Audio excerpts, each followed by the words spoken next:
Hi, everyone. Welcome to this panel on how global EdTechs can reach India's 300 million students. My name is Laurie Forcier.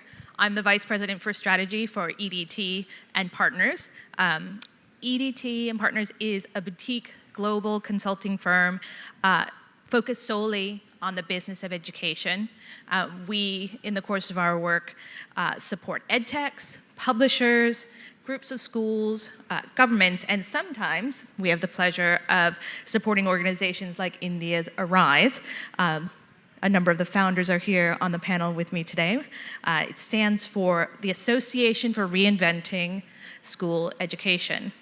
Arise is a leading coalition of private schools in India with over 105 members, representing 1,350 institutions at 85,000 educators and 1.5 million school children, focused on policy advocacy and capacity building. I am joined today by Manit Jain from the Heritage Schools, Arunabh Singh from Healthy Planet Schools, Naga Tummala from Co-School, and Ayush Bansal from iDream Career. Thank you all for being here today. Just to give you a very high-level outline of the expertise we have assembled on this stage, which is not mutually exclusive to an individual. We have educationalists, entrepreneurs, business owners, school owners, investors, connectors, and policy influencers here to share their views and their thoughts and their knowledge about the Indian education market. So just to provide a little bit of context first, we know India is a substantial market. I've had the pleasure of sharing the stage with Arunabh on a couple of occasions, so I thought I'd share some of the figures I've heard him mention before, which are really relevant. India represents over 18% of the world's population, close to 1.5 billion people. It's the fifth largest economy in the world. GDP of over 4 trillion, surpassing the UK, where I'm based, as well as other large markets like Brazil. Over 1.4 million schools, 25% of all the schools worldwide. Close to 300 million students across K-12 and higher education, and 10 million teachers. And in the context of India, we've seen great progress in education. For example, through increased literacy rates, some really exciting, progressive new educational policies at the national level, but there are some really great challenges that remain too. So for example, quality challenges within schools and within the teaching profession. Ayush pointed me to a recent ILO employability report showing that secondary and college-educated students are actually employed at lower levels than some of their peers, which is a worrying statistic, and we'll dig into that a little bit more. India is a market where many companies want to enter, they want to grow, they want to make a difference, but it's just not that well understood. We hear many examples of companies entering and they fail. They miss the mark because they don't understand the challenges. They haven't been able to gain the necessary trust, or they've just gotten their marketing and their pricing all wrong. So today we're going to dig into this a little bit more, the nuances in the market, and look at the possibilities and opportunities. I'm going to ask Arunabh actually to get us kicked off today by sharing the context of some of the recent policy shifts, particularly the new education policy and the national curriculum framework that have been put in place, and some other large policy changes that are going to be changing the opportunities in the education system in India. Thank you, Laurie, and thank you also for this context. We've just gone through perhaps the biggest educational shift since our independence in 1947. When we got our independence from the British, we were 14% literacy in the country. We are hovering in late 70s now. So this has actually been the world's largest education program over the last 75 odd years. So we came out with this new national education policy, and as our country moves from currently a services economy to a knowledge economy, an attempt is being made to make our curriculum more immersive, to make our assessments more holistic, and our pedagogies that reflect the needs of the society that these children are going to go to, or the job world that these kids are going to go to. So we are changing what we teach, how we teach and how do we assess what we teach for 1/5 of the world's population. So the need and the opportunity that exists in this market, it's never been like this before. And we're 1 in every 5 humans. And if our students were a country, just our students were a country, we'd be the 4th largest in the world as a country. So the short answer is we've currently got an opportunity or a need in all subsets of education delivery and audits. And but like you said earlier, it's not the easiest of markets to operate in. We have many languages, we have many cultures, we have many needs. And hopefully we'd clarify some of that in the session today. Just one quick follow-up, because I know you've been pretty deeply involved in the implementation of the new education policy. Just give us just a few highlights on where you think that policy is opening up some interesting, exciting new frontiers. So it's very clearly calling out for the private sector to step in. And it's also recognizing the power of IT. And IT is something we usually do well. There are also some stereotypes attached to us. So that inclusion is coming in very fast. And in some ways, the government's understanding also of that one thing we've been able to do well is access to telephony and access to the internet. We've been able to reach the people on absolute margins with tech, while we still, in some places, have not been able to get them a skilled teacher. So this understanding that technology would help us amplify the right kind of educational access has finally settled in. And in India, we have the central government that makes one education policy, but then we also have states that come up with their own education policy. And increasingly, states are aligning to that national policy to say, well, yes, this makes sense. And the investment that the government is doing on these platforms to teach, to assess, to audit, or to set standards, a lot is happening at the same time. Okay, thank you. That's really helpful. Thank you. Manit, I want to come to you. Drawing on your experience leading the heritage schools and then co-founding Arise, what are the problems that need solving? Like, what kind of products are Indian schools looking for?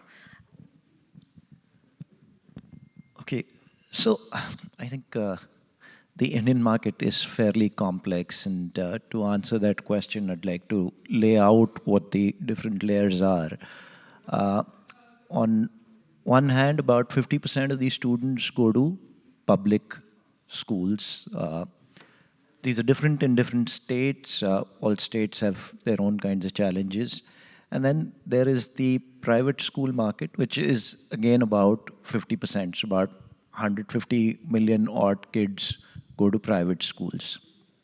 Of these 150 million kids, 80% are going to schools where the fee structure is in the range of anywhere between $10 to $15 per annum. So you can imagine the quality of education that these kids are getting at that cost. Teachers are often not well prepared. They may be qualified, but the entire teacher education, pre-service teacher education system is not necessarily preparing them to reach out to every child, which is where we think the opportunity is. So when I'm thinking about products for India, I'm actually, and if you say the two areas to really work on are foundational literacy and foundational numeracy at the primary school level. We really need to strengthen these skills because, as we all know, if you're lagging in the first 4 or 5 years, then it becomes practically impossible to cover those gaps later on. Unfortunately, in India, the first real government program to focus on primary education started only about 25 years after we got independence. A lot of our focus was on higher ed institutions. So there's a huge opportunity there. Even basic stuff like decoding, phonetics, if I'm talking about literacy, even just in the learn to read phase, forget about the read to learn phase, our teachers are not being able to support kids. We're finding many of the kids in, say, in some of the surveys, grade 7 kids reading at grade 2 level. And it's going to be practically impossible to upskill these teachers suddenly in such large numbers. So a lot of the answers will lie in technologies that use AI tutoring, not so much, and I must caution you that a lot of products that are going to give some kind of a diagnosis, an assessment, where they're telling us what is wrong or where the gap is for a particular child are not going to be particularly helpful. Because when a teacher is dealing with 40 kids, she really does not have the bandwidth to then support every child at their level. So we'd have to come with more than just the diagnosis. We'll have to come with full solutions, whether it is for math or yeah. So if I were to take an example of mathematics, if a child is doing a decimal problem and you understand that the child is not understanding it, you then need to figure out, the system needs to figure out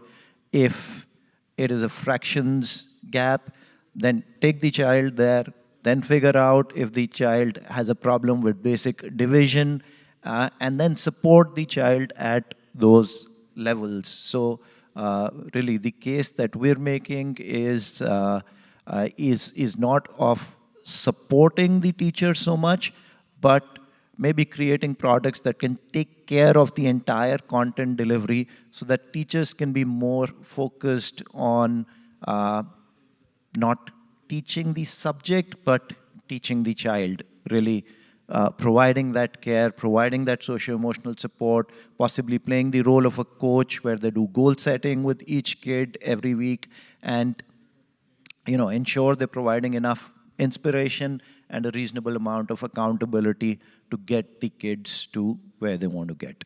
Yeah. It's interesting to hear you talk about the level of teacher preparedness and how EdTech can potentially ameliorate that, the current situation. But do you think that there is and this is a question for anyone, a role for EdTech or global EdTechs entering the market to support and build capacity of teachers as well? Of course. Answer, I mean, that's a no-brainer. Answer to that is yes. But we see that we're currently placed at where technology can reach places where the teacher can't, just the physical teacher can't. So both of these statements would be true.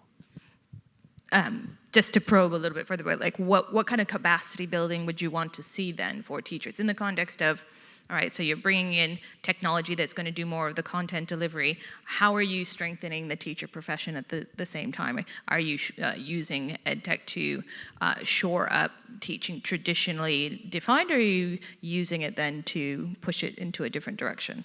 I think Naga is probably better placed for this answer with the work that he's doing right now. So, teacher capacity in the changing circumstances.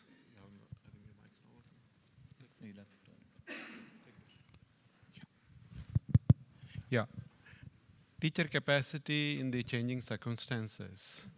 More than from the academic subject, it is how to understand the child, how to empathize with the child, how to inspire the child. That is what the future of the future role of the teacher. So there, those humanistic traits of the teacher need to be strengthened. I'm going to stay with Naga. Oh, do you want to answer? I'd also add, I think in the current context, just the use of technology. How do I harness what is available to reach out to my child? Yeah. Okay. Ayush, did you want to? So just to also add that, I mean, and there are hard statistics around it while we talk about teacher capacity. Almost 300,000 schools in India just have one single teacher, right? So equitable technological solution which can really deliver education at scale for students from even underserved communities wherein in these schools there are no teachers or just one teacher for all the subjects. There's a massive opportunity. I mean, it's really underserved at this point. Okay. Okay. So it sounds like all on the side of let's use technology to support on the content side, use technology to support teachers in that human, that more human touch. Naga, when we spoke 2 weeks ago, you told me that you used to say, as a school owner, don't build EdTech for the schools market. And now you're building EdTech for the schools market. But you bring the insights as the founder of Oak Ridge Schools to that table. So tell us a little about the problem that you saw firsthand as a case study and how you're trying to solve for it with your product. And I'm curious, and I'm sure everyone else will be too, to hear about the challenges and problems you faced in trying to thread that needle. Thank you, Laurie, remembering our discussion and asking this question. Do you ever think why there are no big EdTechs globally? The big techs, despite having deep pockets and good intentions, why they are still mostly restricted to the admin or ERP level of solution? Why not they couldn't come up with a learning solution that solves the education's biggest problem? Which is? See, before 2022 December, there was no such technology available that could enable conversation, which is quintessential for learning. As a result, any LMSs that exist before were essentially, they are teaching aids. And most times, most of the LMSs, if you see, actually they have increased the teachers' workload than helped them. So that's where the whole issue is. But now, with the generative AI and the ML and other technologies coming together, it is possible to provide such an experiential, interactive learning process that provides for two-way communication and conversation between the student and the tutor. Thereby, the learning is going to be complete. And that is important piece that was missing all the while. The second thing is, of course, good quality content is important. And the tutor, unless the accuracy levels are at least 95% plus, be it mathematics, sciences, physics, chemistry, any of the subjects. In education, accuracy is very, very important. You cannot be just a layer on the ChatGPT. So that is an important issue that we are solving. And not only that, in doing so, the greatest of the great technologies still cannot substitute a human teacher. Students require that inspiration for learning. So how we empower teachers, not sideline them, and at the same time reduce the workload on the teacher so that they can focus on the human aspect of the teacher that is very essential for academic learning. And at the same time, if you look at almost student is only 25% of the time in the teacher's custody. 75% of the time still parent is an important custodian. So how do we include the parent in the equation so that the at-home learning also can be enhanced? These are the aspects we are focusing. And only when any technology, as Manit just mentioned, that provides a comprehensive solution, and schools don't need to look for any other tools to solve that important learning problem, then schools don't see you as a vendor, rather they see you as a partner. That's where our focus is. That's the reason why I now have shifted this side. And any challenges that you've faced, having not heeded your own warning? See, challenges, when we talk of education, from a very 30,000 feet height, it looks very simple and easy. But the moment when you are an extension to the classroom, there is so much of customization that is required. What exactly teacher is teaching in the class, including the curriculum, including the publication at times, the same content has to be extended so that the teacher, what she is teaching at class and what expected for the child to learn at home is going to be seamlessly connected. If we do things like curriculum agnostic or generalistic learning things, and we expect teacher to put all the content into it, it's not solving the problem for teacher, rather it is burdening the teacher. So as you try to optimize any solution, you have to go to such a granular level and see whether you are solving the problem or you are adding to the problem. That's where we see it is not an easy work. It is so much deep work. I want to add to this problem from the other side, and I was just having a conversation with Kotaro. Kotaro heads Benice from Japan, and they've got a big presence in India in English. They're solving English. And we commonly agree that the long sales cycle is also a problem. What Naga's alluding to, that the need of the school in one state to the other, or the price point at which they're operating is so different that it takes some bit of time to actually understand what this need is, then to design a program for it, and then deliver it. So that is another challenge that exists. I was wondering if you could talk a little bit about the work you've done building an EdTech product as well for your school. What's the problem you were trying to solve? So we were out there looking to create a system that would allow us to transplant our ethos from one campus to the other as we expand, and create a system that would allow us to understand if something that had to be done has been done or not, so process mapping, and then also understand the efficacy of all of those things done to truly gauge a pulse of exactly what's going on in the organization. Now, which has got a use case in education, but actually has a use case in every services organization. Okay, so you're trying to view quality at scale. Sorry? You're trying to assure quality at scale.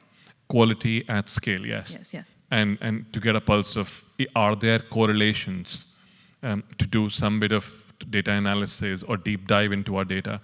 All schools across the world are sitting on piles of data that they do very little with. So, and we tried to find if there was a solution available, and once there was just nothing that would fit our bill, is when we started creating this. It's been about 4 years. The system's working now. We're calling it the ecosystem. And yeah, I hope if there is somebody who's working on a similar system, we'd be happy to collaborate. I want to come over to Ayush, who's a successful entrepreneur in India and working elsewhere as well. Tell us about the problem that you're solving and like how you're going about it, and like the advice that you have for other entrepreneurs trying to enter the market. I know you have some real insights about like what it takes to be successful. So I would probably first start by saying that I don't know if it's really a good time for an Indian EdTech entrepreneur to be sitting here while all that has happened in the last about 15 to 18 months. But I would say that it was not 2020, but now is the greatest time. If anyone is looking at solving any education problem using technology, I mean, India it's just resetting, and it's for good. Uh, while I start on that context, there's a fundamental point that one needs to understand in India. Indian parents are really finicky about their kids' future and their education. And any solution that is being built for Indian market has to keep an outcome at their, I mean, it has to be the heart and soul of everything that that any product is being delivered in India. Um, Anything that comes in which is not creating any outcome, uh, will not sustain for a longer time. I think many solution which has probably not failed in the last couple of years has been in that bubble of not delivering that outcome for students, and it just took away the attention of Indian parents. Adding to that, India as a country is just not one single piece of a product, solving problem of all categories of the population. Um, there is about 5 to 10% coming from high income families. There are about 35 to 40% coming from mid income families, about half of them coming from low income families. And there is a huge diversity in terms of the socioeconomic strata. Um, and any product that comes in has to understand for which category of the socioeconomic strata are you building for. Um, it's a really price sensitive market, if you're especially building for low income and even for mid income families. Though the volume is high, as we're talking about 300 million number, um, but if it's priced high, it wouldn't really scale up. And from that context, any product solution has to cater the socioeconomic strata, or if you're building for all, it has to be independent of any strata that you are building for. Um, with the context of being multilingual, the demography that India has from north to south to east to west, it changes drastically, right? So I think these are some of the very, very core fundamental things that one has to look at, and it takes time, right? You need patience to build business in India, and if it's education, you need more patience. How long have you been around, and what are your numbers? It's for me, it has been 12 years, right? Building one company, right, and solving one such problem. And I see, couple of edtech entrepreneurs, I mean, Kavish, Shobit, everyone that you see, I mean, they have been there for almost a decade, right? And what I talked about, I mean, I can see these two entrepreneurs also solving in a similar way as well, and that's why they have also been successful. So, I mean, if from the point of the patients, a lot of investment came in. India became, it attracted so many VC funding, um, but it went on to a transactional mode. The money came in, was invested right, left, center to acquire random, piece of solution, and only money is being spent to scale up the revenue didn't really work out, because outcomes and credibility in the Indian education market takes time, right? And once you build that, obviously it can scale up very aggressively and fast, but any VCs looking at Indian market should have patience, is all I can say. Right. I You're saying. just want to add something, when I shared that 80% of these schools have a fee structure less than $10 or $15 per month. And when Ayush is talking about how price sensitive the market is, please also understand it's a very aspirational population. So the other side of that is, while a school may not not be able to afford great programs, but if you're going straight to consumers and say you made a promise to them that you can teach them English, a farmer will sell his land to make that happen for his child.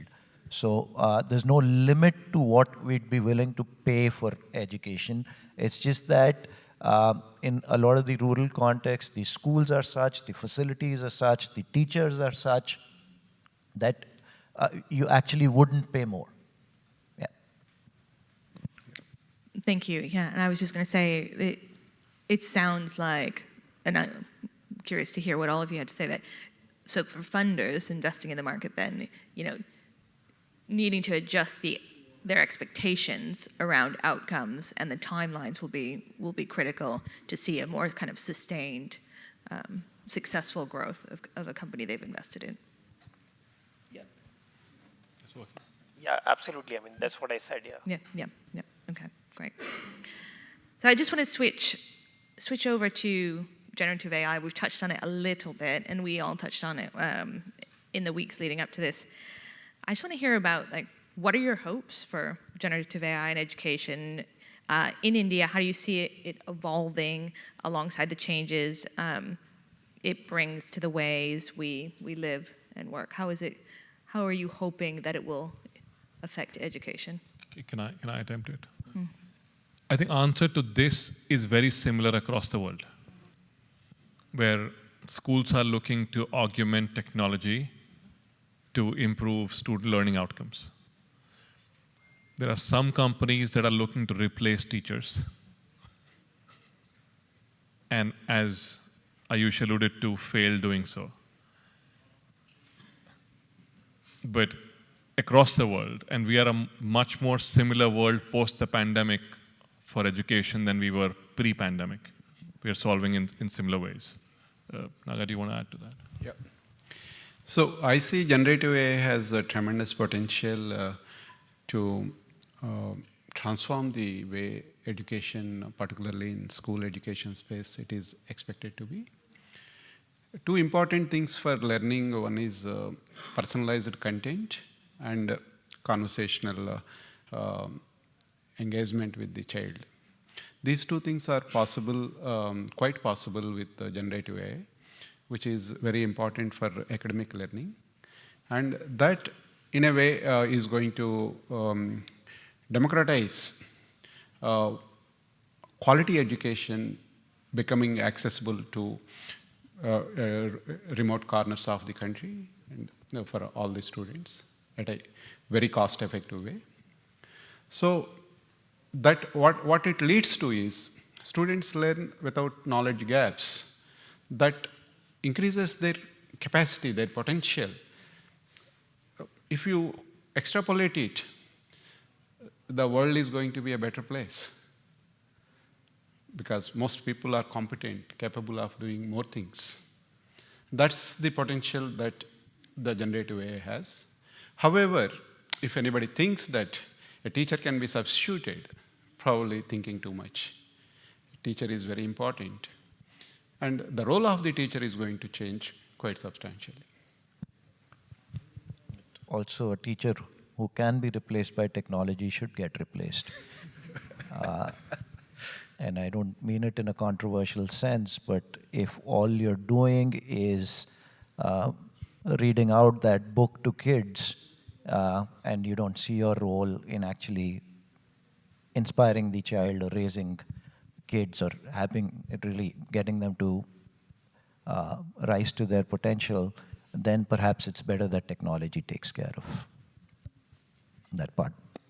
So I think, the first use case of disruption, according to me, are two keywords, which is either a Gen AI would help increase the efficiency or the efficacy, right? So the manpower which is there, which is teachers, school leaders, can that really help make them more efficient, right? And can Gen AI also improve the efficacy of the programs or the products that are being delivered?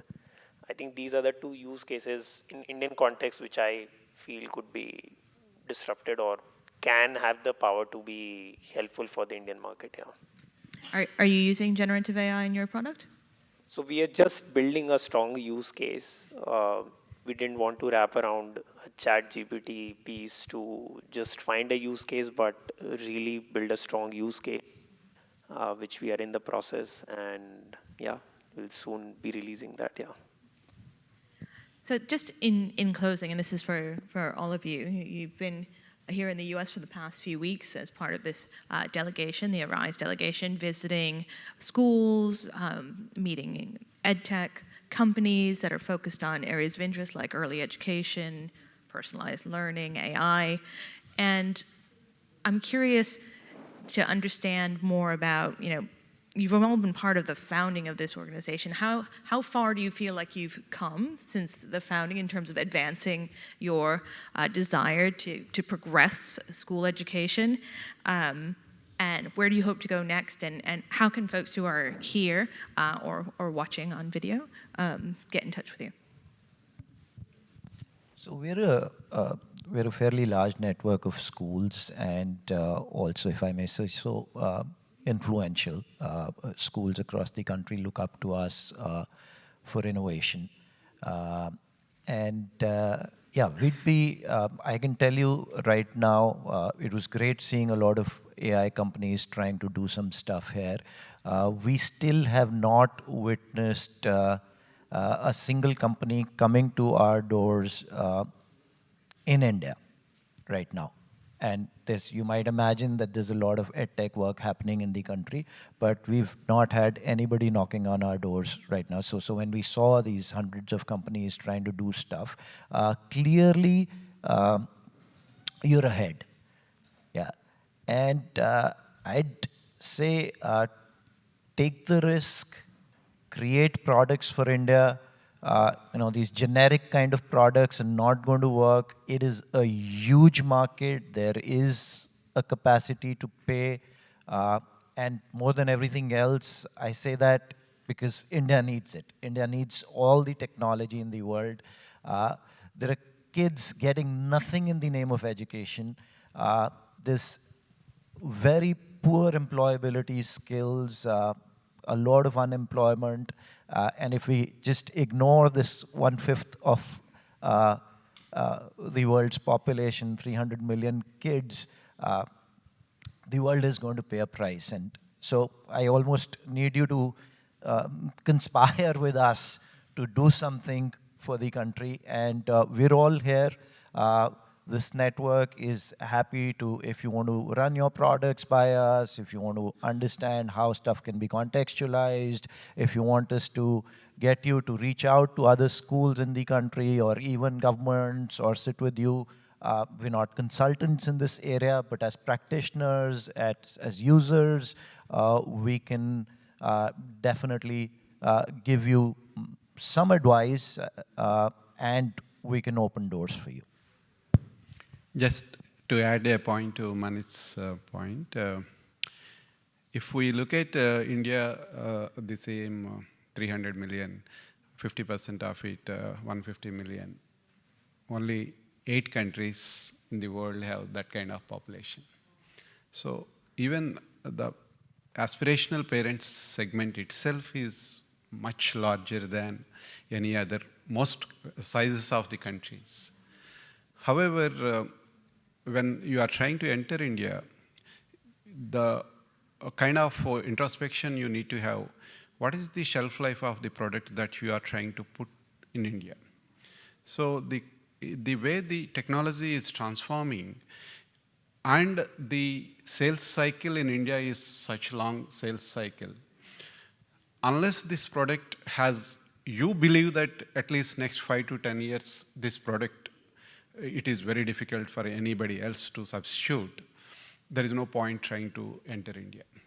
The product has to be so strong, so deep, and it should be compelling and withstand to all the potential changes in technology. Then only this is going to have life. Otherwise, it's just going to be waste of effort.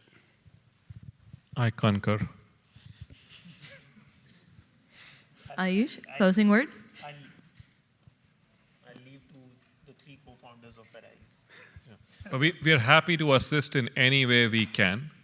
There's a lot of work that we're doing with EDT, and I think their understanding of the US capacity is right up there. But in any way, if any one of us can be of any assistance, but one thing we are very sure of is student first, and in whichever way we can contribute to them, we'd be happy to. Thank you, all of you. Ayush, Arunabh, Naga, Manit, thank you. And thank you you. to all of you for joining us this afternoon. Have a good one. Thank you so much.